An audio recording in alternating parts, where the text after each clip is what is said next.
In today's video, I'm going to teach you how to underline text in Google Docs.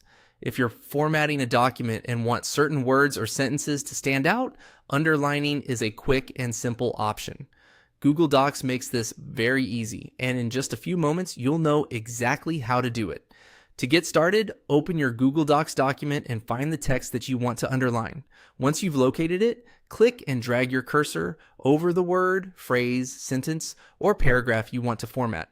The text should become highlighted, which lets you know it's selected and ready for editing.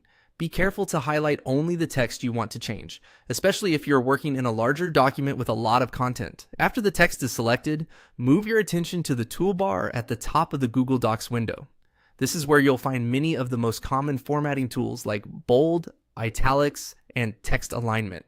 Look for the underline button, which is represented by a capital U with a line underneath it. Once you see it, click that button. As soon as you click the underline button, the selected text will be underlined.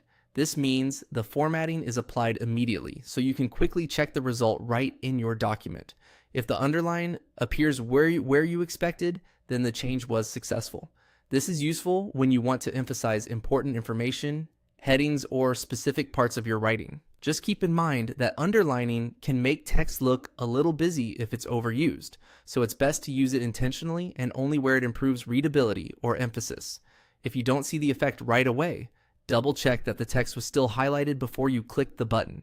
In most cases, if the text isn't selected first, the underline formatting won't apply to existing words. Instead, it may only affect new text you type afterward. And that's all there is to it.